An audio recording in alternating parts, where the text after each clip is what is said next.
말씀 함께 읽도록 하겠습니다. 마태복음 21장 1절에서 9절 말씀입니다.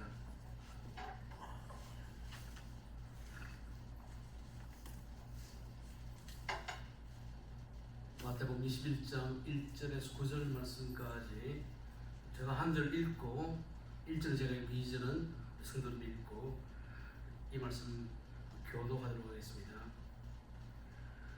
그들이 예루살렘에 가까이 가서 감람산 벳박에 이르렀을 때에 예수께서 두 제자를 보내시며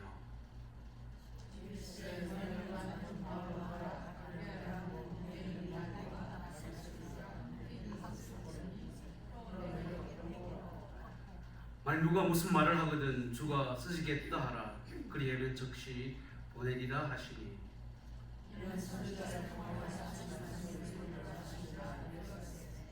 시온 딸에게 이르기를 내 왕이 내게 임하나니 그는 겸손하여 나귀 곧 멍에 매는 짐승의 새끼를 탑도다 하라 하였느니라.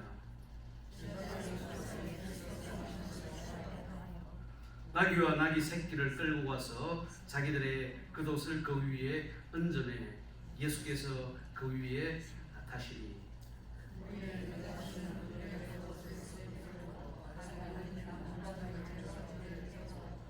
같이 듭시다.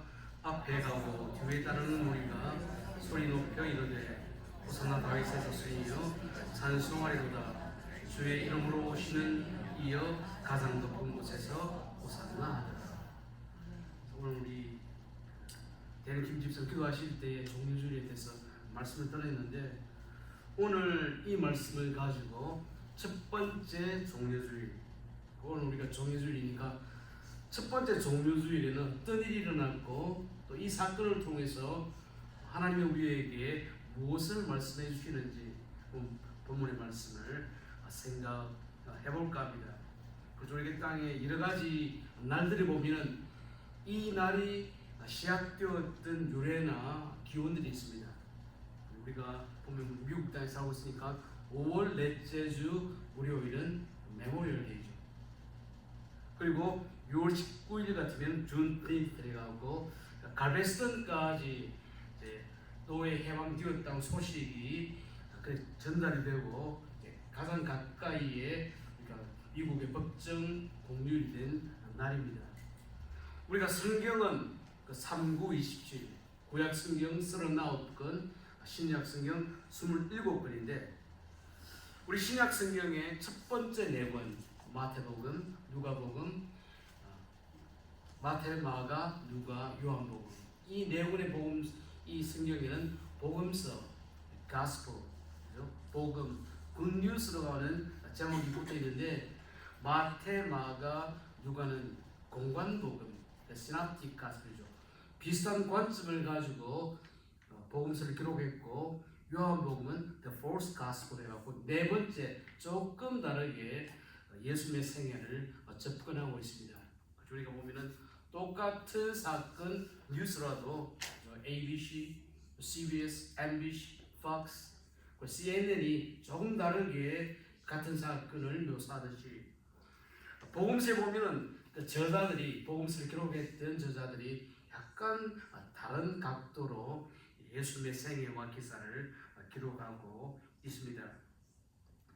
우리 사복음의 마지막이 요한복음 21장 마지막 절이 25절이 복음서의 마지막 절인데 거기 보면 이런 말씀이 나옵니다. 우리 읽어봅시다. 예수께서 하신 일이 이 외에도 많으니 만일 낱낱이 기록된다면 이 세상이라도 이 기록된 책을 두기에 부족할 줄 아노라. 자, 예수님의 이 땅에 오셔서 많은 기적들을 행하시고 많은 일들을 하셨는데 그 가운데에 선별된 기적들과 사역이 이 복음서에 기록이 되어 있는데 실제로 보면은 대체 몇 개가 여러분 기록이 되어 있을까요? 그 보면은 그죠? 35개. 그 35개의 사건 기적이면은 이 복음서 기록했던 저자 조금씩 다른 각도로 기록했지만은 그것은 35개가 됩니다. 그리고 복음서 가운데는 이 기적 외에도 어떤 특별한 이벤트가 많이 있는데 그 가운데에 이 사복음서가 함께 기록했던 이벤트가 몇 개가 될까요? 그것은요, 딱 하나. 오늘 본문에 나오는 예수님께서 공생의 마지막 한 주 남겨두시고 주일날 예루살렘에 들어가셨던 이 사건은 마태, 마가, 누가, 요한이 함께 기록하고 있다 하는 것이죠. 예수님이 오셔서 했던 기적도 많고 또 사역도 많고 설교도 많은데, 그죠? 함께 기록하는 것은 기적은 오병이어가 사복음서 기자가 다 기록했고, 사건은 오늘 본문에 나오는 종려주일 나귀를 타고 예루살렘에 입성하셨던 그 사건이라는 것입니다. 저희 외할아버지 한 번씩 우리 집에 제가 집에 있을 때 오시면 방문하시면 불렀던 찬송이 뭔가 하면은 오시면 눈을 지그시 감으시고 거하신 하나님의 사랑 3절 그에 보면은 하늘을 두루마리 삼고 바다를 먹물 삼아도 하나님의 크신 사랑을 다 기록할 수 없다는 이 찬송을 부르셨습니다.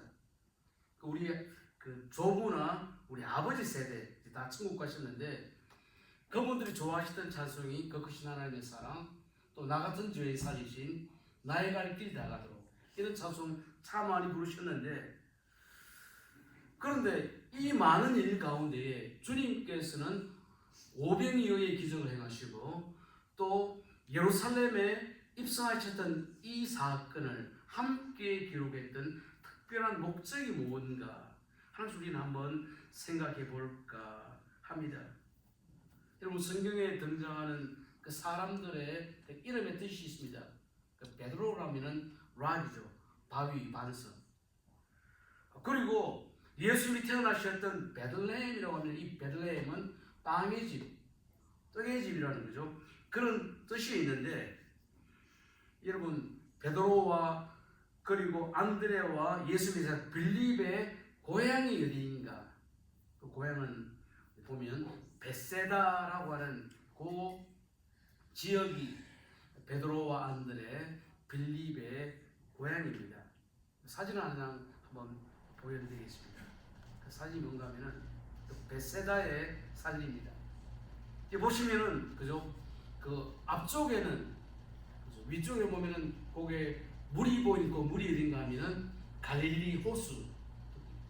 유대인들은 갈릴리 바다로 부르는데 갈릴리가 있고, 그 뒤쪽에 있는 그 푸른 초장이 벳세다. 예수님이 5,000명의 사람들, 남자만 5,000명이죠. 거기에 또 아이들, 노인들, 여자까지 합치면 2만 명 이상의 사람들을 오병이어로 먹였던 곳이 바로 벳세다입니다. 제가 한번 가봤는데 주님의 그 기적이 한번 생각이 났습니다.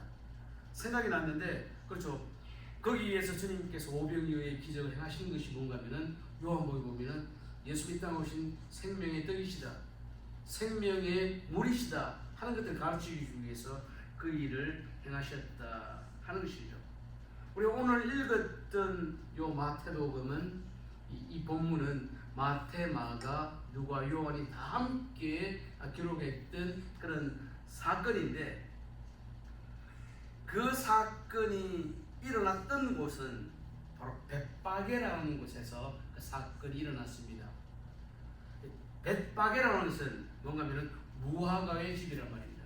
주님께서 주일날 예루살렘에 들어가시고 화요일날 성전에 가시다가 시장하셔서 잎이 부성한 무화과를 보셨는데 열매를 따시기 위해서 갔는데 그때 무화과 열매가 없었죠. 그래서 주님은 그 무화과 나무를 저주하시고 무화과 나무는 죽었죠.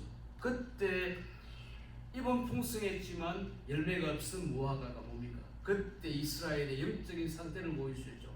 또 성전에 들어가니까 유월절 지키기 위해서 많은 사람들이 모여서 비둘기를 팔고 양을 팔고, 그때 주님은 그 장사하는 사람들을 다 쫓아보내시면서 내 집은 만민이 기도하는 집이라고 하면서 성전을 청결하게 해주던 사건이 있는데, 그런 사건들은 다 어떤 교훈과 뜻을 가지고 있다 하는 것입니다.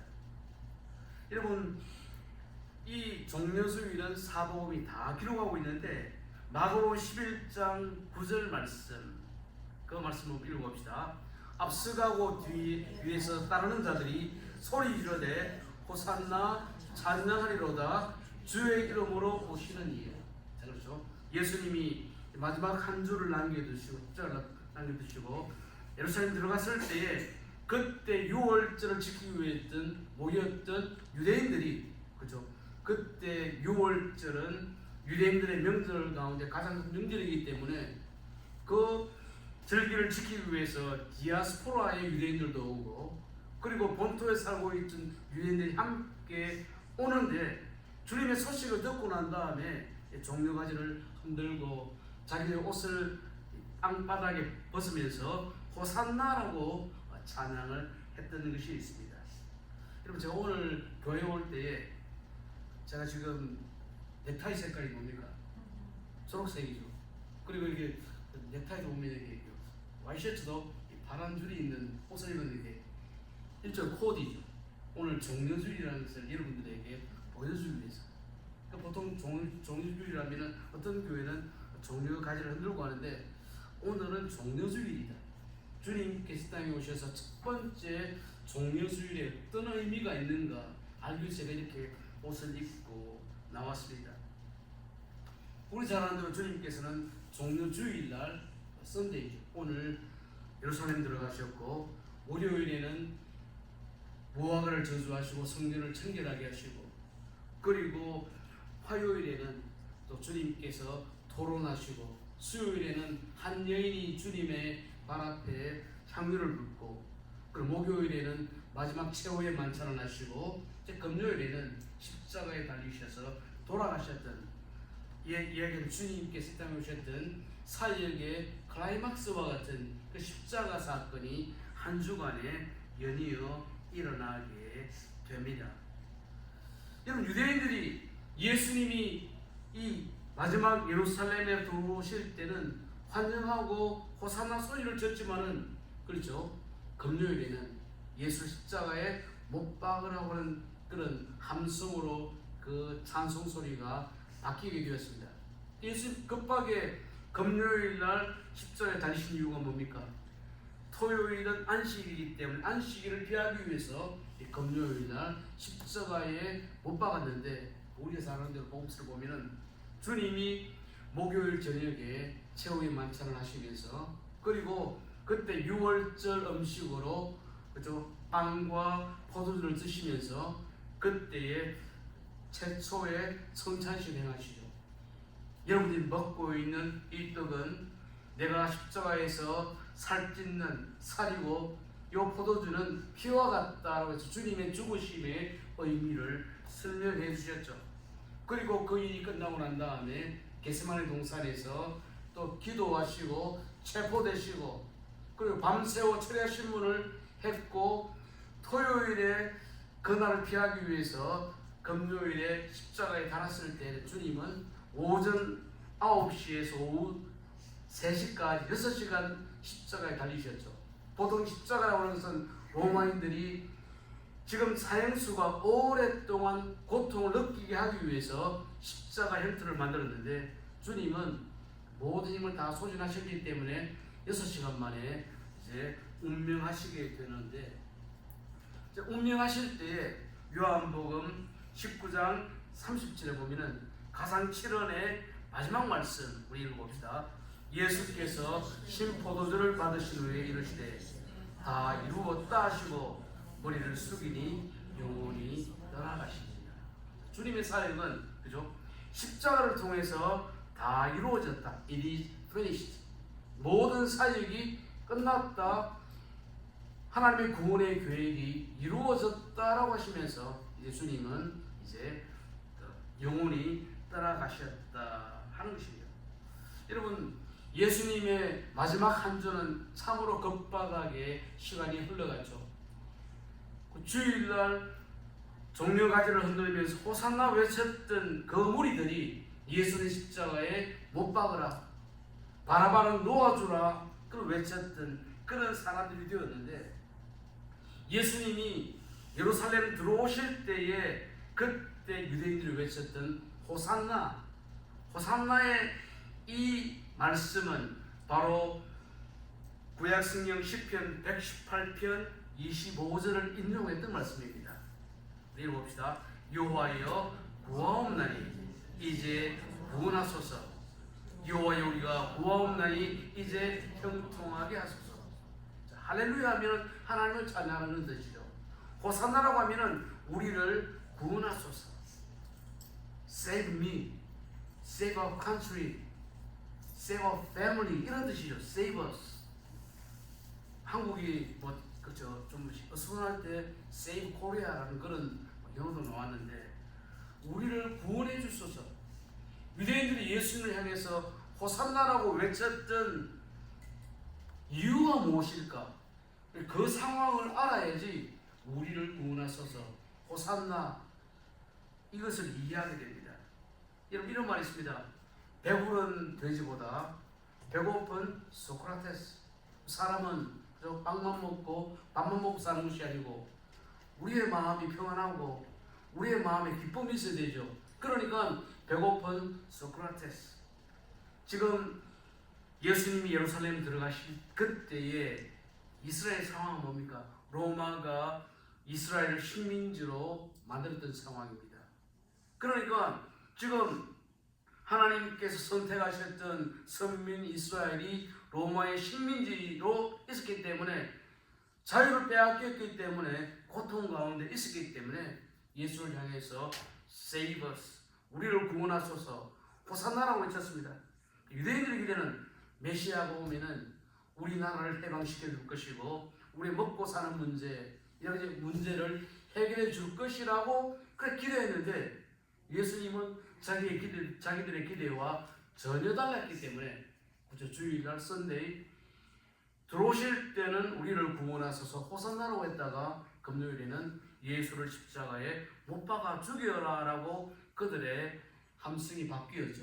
다시 말하면 우리가 기대했던 예수와 메시아와 지금 이 예수는 전혀 다르다라고 생각했기 때문에 그렇게 외쳤다 하는 것입니다.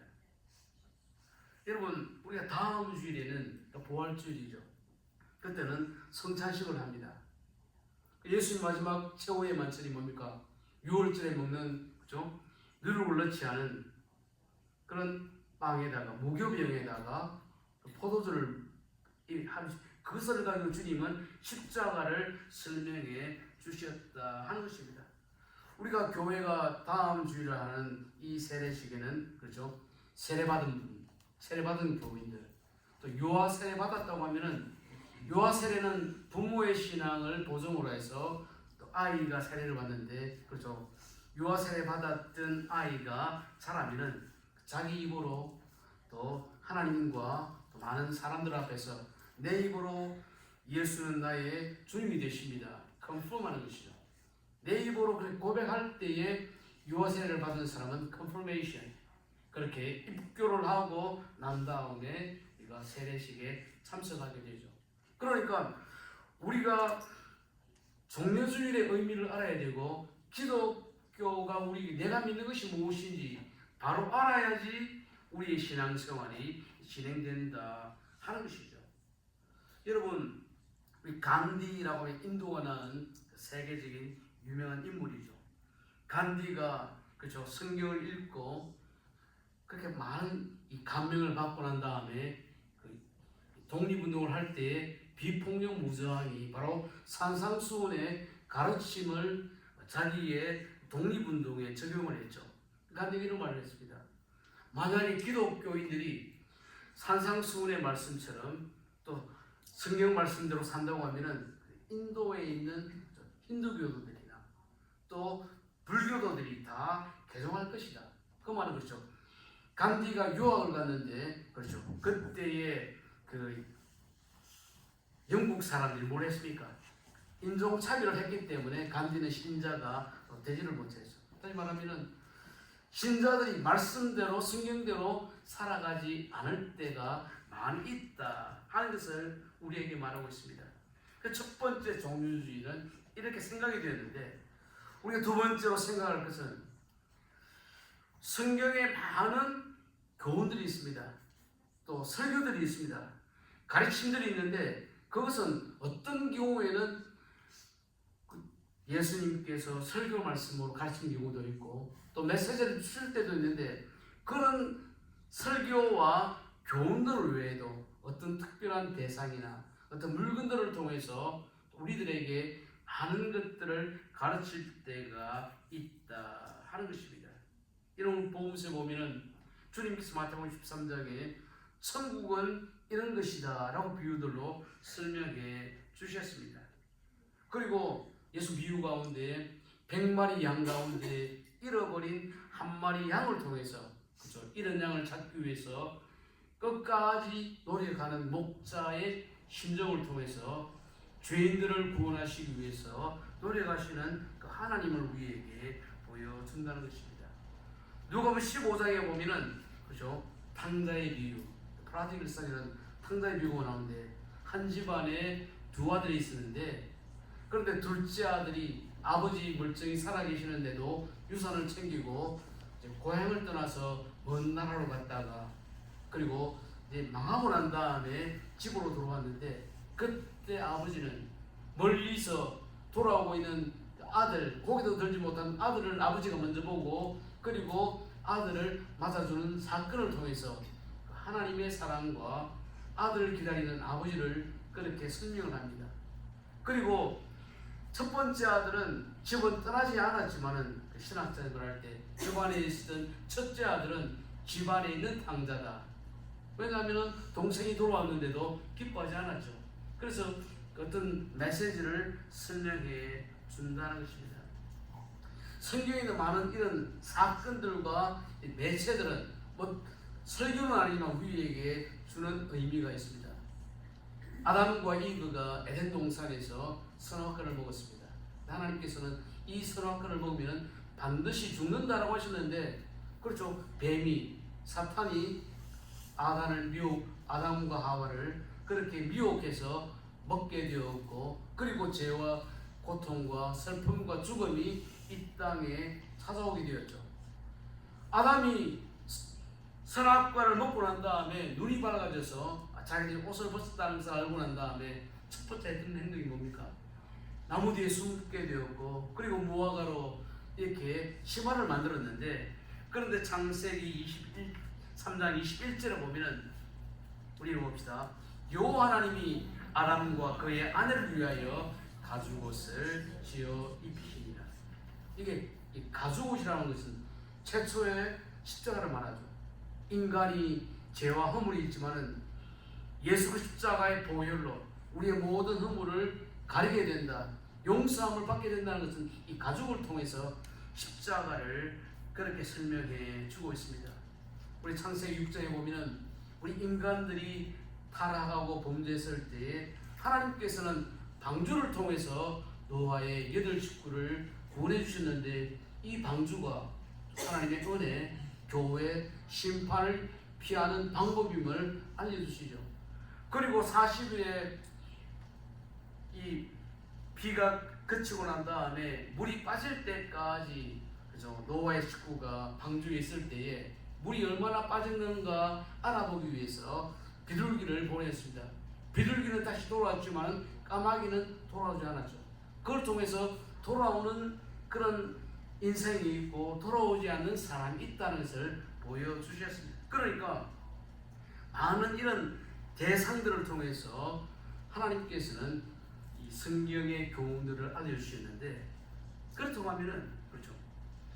오늘 본문에 나오는 이 나귀 새끼, 어린 나귀는 무엇을 의미하느냐 하는 것입니다. 요한복음 11장 18절에 보면은 이 말씀을 한번 읽어보겠습니다. 요한복음 자 베다니는 예루살렘에서 가깝기가 한 오리쯤 되네. 예수님께서 마지막 그 6월절을 보내시고 예루살렘 들어가실 때에 베다니 벳바게가 나옵니다. 베다니에서 예루살렘까지는 얼마 떨어져 있지 않은 한 2km 정도 떨어져 있는 곳인데 그곳에서 주님께서 예루살렘 들어가시기 전에 묶여 있는 나귀를 타시고 주님은 예루살렘으로 들어가시게 됩니다. 우리가 성경을 보면은 이 성경의 사건들이 일어났던 그 장소에는, 그 이름에는 뜻이 다 있습니다. 베다니는 예루살렘과 정말 가까운 곳인데 이 베다니는 가난한 사람의 동네라고 하는 뜻이 있습니다. 이 베다니는 예수님이 잘 알고 지내셨던 나사로, 마리아, 마르다가 살았던 동네이죠. 그 동네에서, 가난한 사람들이 살았던 그 동네에서 주님은 이 남매들을 만나셨고, 또 나사로가 죽었을 때 부활의 은혜를, 다시 살리시는 은혜를 주셨고, 이 베다니에서 주님은 나귀를 타시고 예루살렘으로 들어가시게 되었습니다. 우리가 예수님의 사역 가운데, 기적 가운데 오병이어의 기적을 베풀었을 때에 어떤 일이 일어났는가 하면은 요한복음 6장 15절 말씀입니다. 한번 읽어봅시다. 그러므로 예수께서 그들이 와서 자기를 억지로 붙들어 임금으로 삼는 줄 아시고 다시 혼자 산으로 떠나가십니다. 그렇죠. 예수님께서 오병이어로 약 2만 명의 사람을 먹이시니까 예수가 왕이 된다고 하면은, 예수가 메시아라고 한다고 하면 우리의 먹고 사는 문제도 해결되고, 또 로마도 이길 수 있겠구나, 또 해방되겠구나 하는 그런 생각이 들었기 때문에 억지로 예수를 붙들어 왕으로 삼으려고 했죠. 그리고 예수님께서 마지막 유월절을 지키기 위해서 이제 예루살렘에 들어가시게 되었을 때에 예수가 이번 6월절에 예루살렘에 오신다고 하는 소문이 들었죠. 우리가 성경을 보면은 누가복음 19장에 보면 예수님께서 마지막 여리고를 방문하셨습니다. 그리고 그 여리고에 들어갈 때에 두 가지 사건이 일어납니다. 첫 번째 사건은 날 때부터 앞을 보지 못했던 그 맹인이 예수를 만났을 때에 소리를 질렀죠. 소리를 질렀을 때에 예수님이 그 사람의 눈을 뜨게 만들어 주셨습니다. 우리 성경에 보면 그 사람 이름이 바디메오입니다. 이름도 없죠. 바디메오는 뜻이 디메오의 아들이라는 그런 뜻이에요. 본인의 이름도 없었는 그 사람의 눈을 뜨게 해주셨고, 또 여리고를 떠나시기 직전에 예수님은 그 여리고의 세관장이었던 삭개오를 만나시게 됩니다. 삭개오는 여리고의 세관장이었기 때문에 돈은 많았지만은 그 당시의 세관장들은 유대인들에게 미움을 받고 멸시를 받았던 그런 사람이었지만은 이 삭개오가 주님을 만나고 난 다음에 기뻐서 예수님을 자기 집으로 초대를 했습니다. 초대를 했을 때에 그 장면을 보았던 유대인들, 특별히 종교 지도자들, 바리새인들이 예수님께 대해서 비난하죠. 예수가 저 사람이 누군지를 알았다고 하면은 그 집에는 안 들어갔을 텐데 예수가 죄인의 집에 들어갔다라고 했을 그때에 예수님께서 하신 말씀이 뭐냐면, 나는 의인을 위해서 땅에 온 것이 아니고 죄인을 위해서 이 땅에 왔다라고 설명을 해 주셨다 하는 것이죠.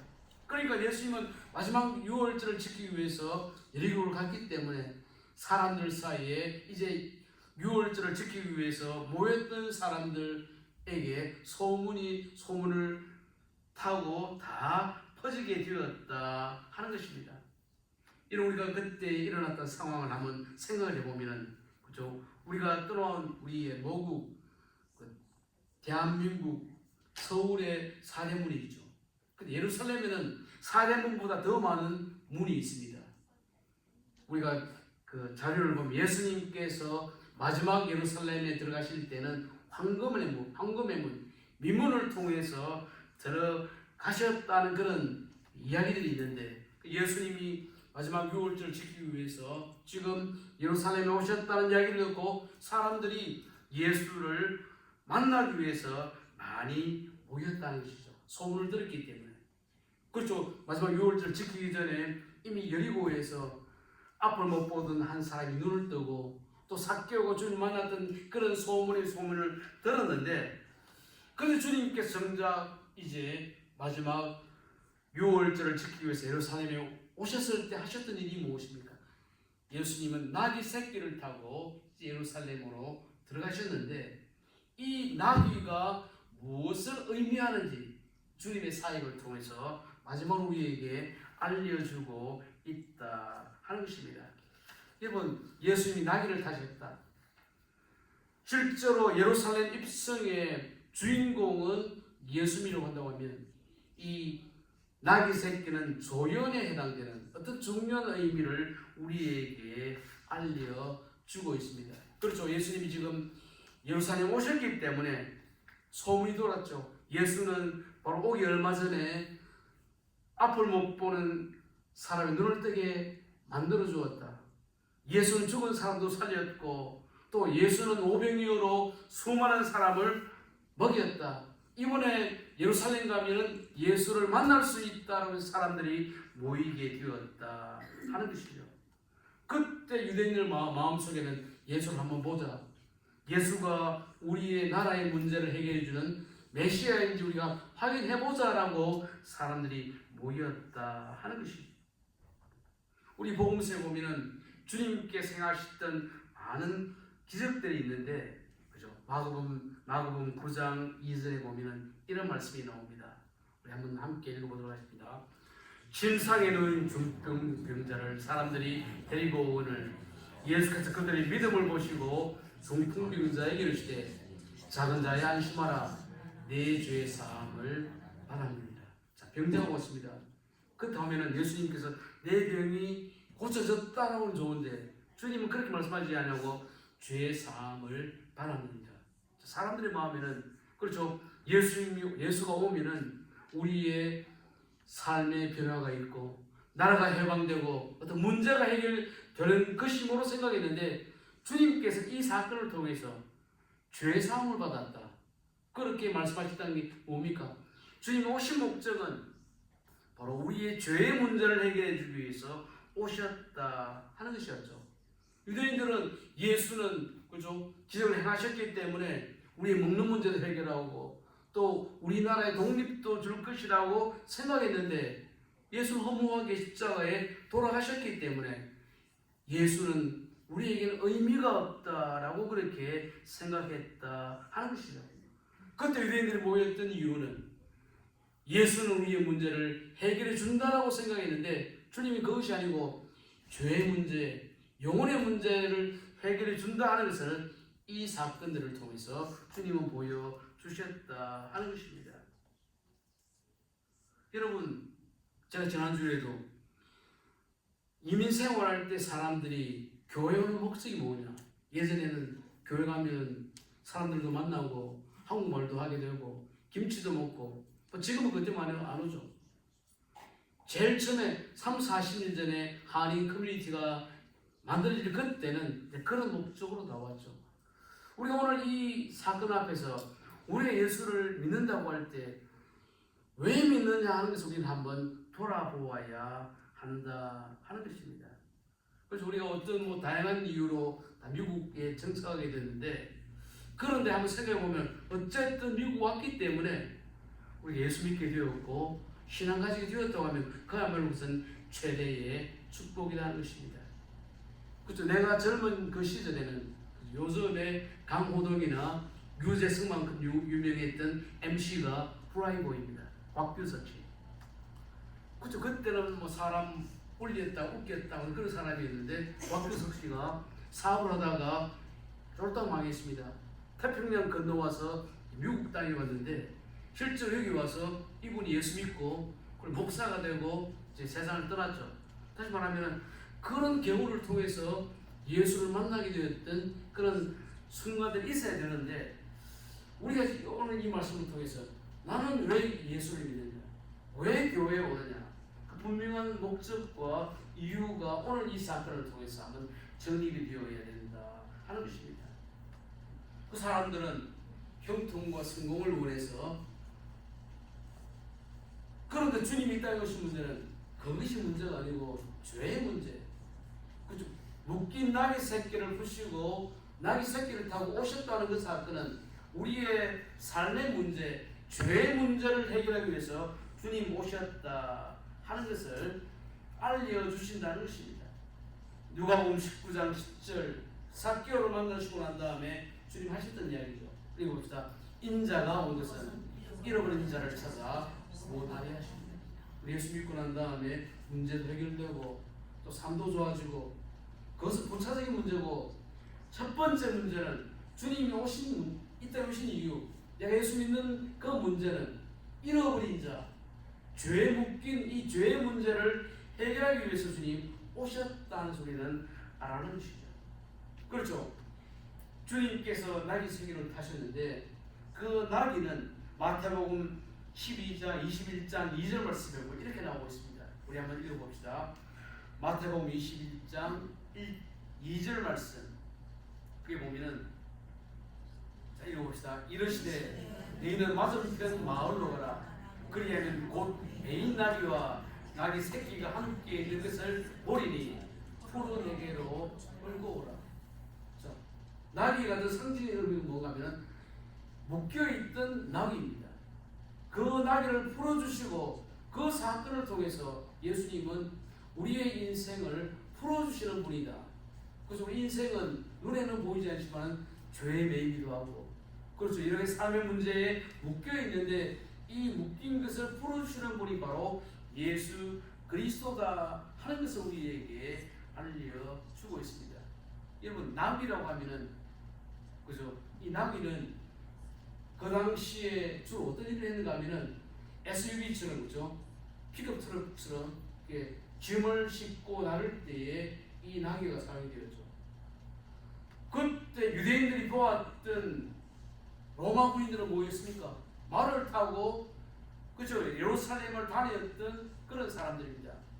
근데 예수님께서 만왕의 왕으로 오시고 있는데 말이 아니고 나귀를 타고 오셨죠. 물론 그것이 스가랴 9장에 있는 말씀에 응답이기도 한데, 주님은 이 땅에 칼을 가지고 세상을 정복하시기 위해서 온 것이 아니고 나귀 새끼를 통해서 나귀 새끼를 풀어주려고 오셨다는 것을 우리에게 보여주고 있다 하는 것이죠. 여러분, 요한복음 8장 32절에 주님께서 유대인들에게 하신 말씀입니다. 우리 읽겠습니다. 진리를 알지니 진리가 너희를 자유롭게 하리라. 이 진리는 예수 그리스도죠. 예수를 알면 그 예수가 너희를 자유롭게 하리라. 이 말씀을 주님 하실 때 그때 유대인들이, 그죠? 막 받아쳤죠. 요한복음 8장 33절 어떻게 말했습니까? 그 말씀 한번 읽어봅시다. 8장 33절 말씀. 자, 그들이 대답해 우리가 아브라함의 자손이라 남의 종이 된 적이 없거늘 어찌하여 우리가 자유롭게 되리라 하느냐. 근데 이스라엘은 로마의 식민지인데도 불구하고 유대인들 마음에는 우리는 선민, 우리는 택함받은 사람들, 우리는 자유롭다라고 그렇게 생각하고 있었죠. 그러니까 주님께서 하신 말씀은 로마의 속박보다는 죄에서 속박, 죄에서 자유가 더 중요한 문제다 하는 것이죠. 여러분, 우리가 이 사순절을 마지막 한 주간을 보내면서 이 종료주의, 지금 나의 삶 가운데서 나를 묶고 있는 것이 없습니까? 여러분, 자유롭습니까? 묶은 게 아무도 없습니까? 실제로 우리의 삶을 묶고 있는 것, 나를 꽉 붙잡고 있는 것들이 많이 있습니다. 말은 안 하지만 실제로 예수를 만난다고 할 때 이런 모든 문제로부터 자유롭게 되는 것. 첫 번째가 죄의 문제, 죽음의 문제에서부터 자유롭게 된다는 것이죠. 그렇죠. 우리가 예수 만나기 전에는 우리 인생은 그냥 내 생각대로 끌려가다가 예수를 만나고 난 다음부터는 진리가 나를 끌어갑니다. 예수를 만나기 전에 내 마음대로 살았지만 예수 믿고 난 다음부터는 그죠, 내 어떤 여러 가지 잘못된 생각들과 싸우는 성화의 삶을 우리가 살아간다 하는 것이죠. 여러분, 이번 주 수요일은 수요 기도회였고 그 대신에 금요일은 굿프라이데이 월십 성금요일 예배를 드립니다. 예전 정사 예배 못 박혀 죽은 날에는 지금은 굿프라이데이 월십이라고 하는데 주님 십자가에 죽으셨던 이유가 무엇입니까? 우리의 모든 묶인 것들을 풀어주기 위해서. 그 주님은 마태복음 11장 28절 말씀 우리 잘 읽어봅시다. 수고하고 무거운 짐진 자들아 다 내게로 오라 내가 너희를 쉬게 하리라. 문제를 해결이 아니고 그 문제가 있지만 그 문제 가운데도 쉼을 준다. 우리 이 땅을 살아갈 때 여러 가지 삶의 환경들하고 부딪히지만 그 가운데서 우리에게 쉼을 주신다라고 주님은 약속하셨다 하는 것입니다. 여러분 우리가 이 땅을 살아갈 때 유민의 삶을 살 때에 인생을 살 때에 여러 가지 문제가 부딪힐 때마다 나를 묶는 것이 있을 때마다 주님께로 가라는 것입니다. 이제 말씀을 맺습니다. 그렇죠? 예수를 만나기 전에는 사람들은 여러 가지 굴레 속에서 여러 삶의 짐 속에서 살아갑니다. 염려와 근심과 불안이 있습니다. 그런데 성경 말씀은 주님 만나면은 그렇죠. 그 문제 해결 이전에 그 문제로부터 해방이 되고 주님 만나면은 그 마음 가운데 평화와 안식이 깃든다라고 말하고 있습니다. 여러분 베드로전서 5장 7절에 보면은 유대인들 1세기 기독교인들 디아스포라 어려운 삶을 살아가는 그 사람들을 위해서 베드로는 어떻게 고면했습니까? 함께 읽어봅시다. 너희 염려를 다 주께 맡기라. 이는 그가 너희를 돌보시니라. Cast all your anxiety, burden이죠. 내 삶의 모든 염려와 근심과 걱정이 있다면 cast 던져버리라는 것이죠. 아낌없이 무조건 다 맡길 때에 주님께서 케어를 해주십니다. 함께 이 세상을 걸어가신다고 약속했는데 과연 나는 내 삶의 여러 가지 어려운 것들 맡기고 살아가고 있는지 품고 살아가는지 한번 돌아보시기를 바랍니다. 우리가 이 땅을 살아갈 때 그렇죠. 또 주님이 땅에 오셔서 십자가에 죽으시고 또 부활하심으로 우리의 삶의 모든 문제들을 해결해 주셨는데 우리가 천국 가는 그날까지는 우리 삶 여러 가지 많은 일들을 만나게 됩니다. 그때도 이 말씀처럼 다 주님께 던져버리고 그리고 주님과 함께 걸어서 주님 만난 그날까지 이 순례의 길 잘 걸어가시는 성도님들 되시기를 소원을 드립니다. 우리 이 말씀 생각 기도합시다. 하나님, 내가 순례길 갈 때 주님 손 붙잡고 나를 묶고 있는 모든 것들로부터 자유롭고 평안하게 주님과 함께 이 인생의 걸음들을 걸어갈 수 있도록 도와주십시오. 우리 함께